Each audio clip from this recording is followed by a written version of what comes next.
Hello and welcome back. You're watching Buyer's Guide. For those of you out there that haven't heard of the Right to Repair campaign, it basically entails that customers can have the choice of where they'd like to repair their cars, new or old, or under warranty or not. This means that a brand new car can be serviced at an aftermarket dealer. So, Mark Domiser, who is the national chairman of NADA, will give us a bit more insight on the matter and NADA's response to this. Mark, this Right to Repair campaign, I can see a lot of pitfalls, but tell me, what is NADA's response to my taking my 2-day-old BMW to my buddy around the corner to have a look at? NADA's view is very simple. I think the new car franchise business is the best place to service your car while it's in warranty. And there's very specific reasons for that. Uniquely, dealers have spent a lot of money in South Africa on facilities, on training, on tooling, and on technologies to make sure that your car's looked after the best. That is quite a big process to unravel out of that environment. As you know, it takes years to get a master technician, for instance. To get a technician to the level of master, it takes 5 years, 6 years of experience to sit so that he can deal with all those unique problems that are associated with the latest technology, just as one example.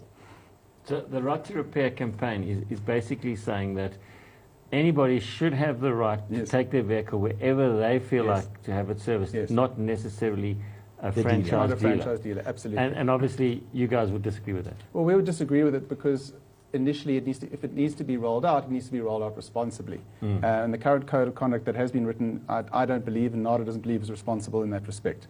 I think it needs to have a little bit of caution looked at, and before these decisions are taken, they have massive consequences. For starters, you've got a massive amount of investment in a sector by dealers that have invested on a certain basis, and there's also perception that the consumer is getting taken for a ride, which is certainly not the case. There's also a bit of issues on transparency and what is the consumer getting. So when he buys his new car, what is he getting for that purchase? He's buying the car, he's getting a warranty, and he's getting a service plan. And I think there's a bit of confusion in the market as to how much does that service plan cost. And we believe in NADA that should be a bit more transparent.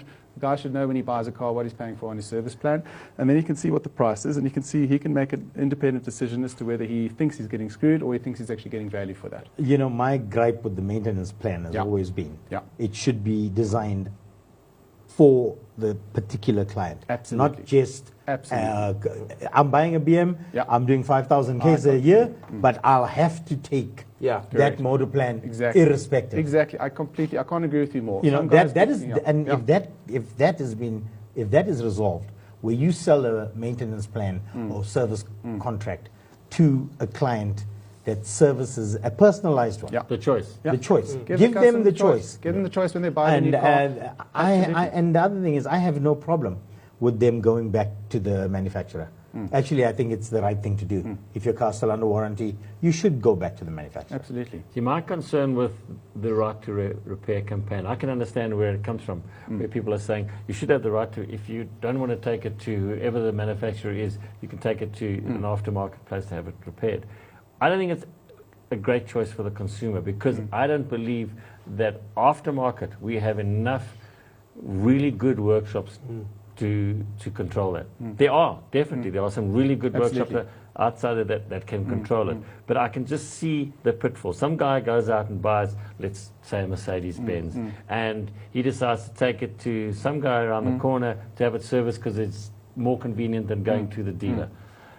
That guy makes a mistake on your car and damages your car, and you take it back to the manufacturer, and the manufacturer then says, no, it wasn't correctly repaired, and the damage now to fix the damage is going to cost you 50,000 Rand. It's going to be a major problem. Then the consumer's upset because he says, no, my car's under warranty. He goes back to Flippy around the corner who's now closed because he's made so many mistakes. Major problem, I don't believe we have the expertise, aftermarket overall, to look after this technology. I think what actually happens is like I know in my workshop, we'll get vehicles that are 5 or 6 years old. By the time that vehicle is 5 or 6 years old, we have now started to learn to understand a little bit how it works because we haven't gone to the Honda training course, the Toyota training course, the Mercedes, the Audi, whatever. We haven't done all that. And we've got to learn that. And I know from my side, honestly, from my workshop, I know we're going to break things. We're going to do things that should be done. And we're actually going to affect the consumer at the end of the day. I can't agree with you more, Adam. I'm with you guys. I mean, I think it's virtually impossible to have a master tech of BMW, Land Rover, and Honda all under the same roof. It's almost impossible. You can't have that. So have your specializations, and I think there is scope for that one day. But let's just talk about maintenance plans and why they are actually here. You know, we're very unique to the world. It's only really in this country that we have this thing called a maintenance plan.